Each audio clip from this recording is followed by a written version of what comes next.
kisah Aceh Selatan.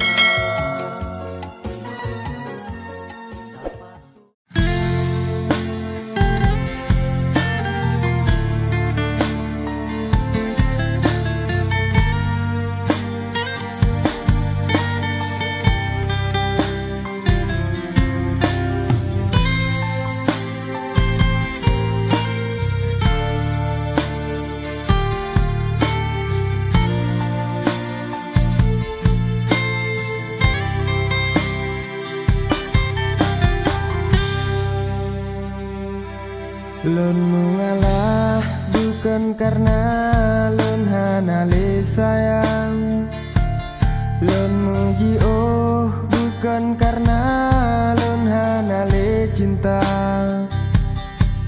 Sadar lun kan urang mugaji, lun tepegah lebih sayang urang medasi.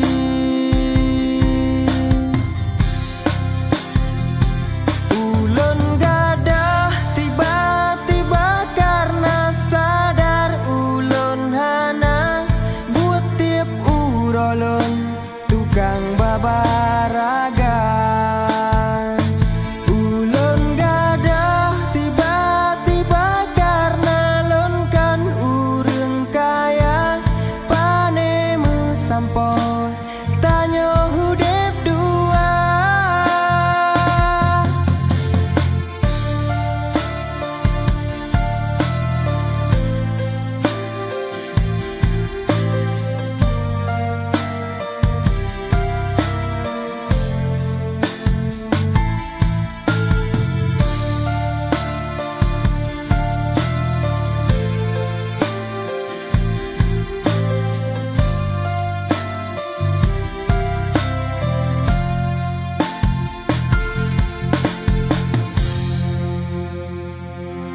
Lun mengalah bukan karena lun hanale sayang, lun muji oh bukan karena lun hanale cinta. Sadar lun kan urang mugaji, lun tepegah lebih sayang urang medasi.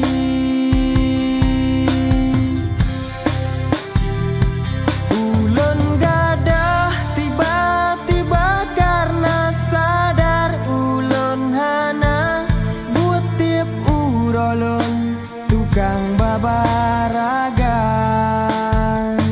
ulun gadah tiba-tiba karena lun kan urang kaya panemu sampo tanyo hudep dua. Ulun gadah tiba-tiba karena sadar ulun hana buat tiap urolun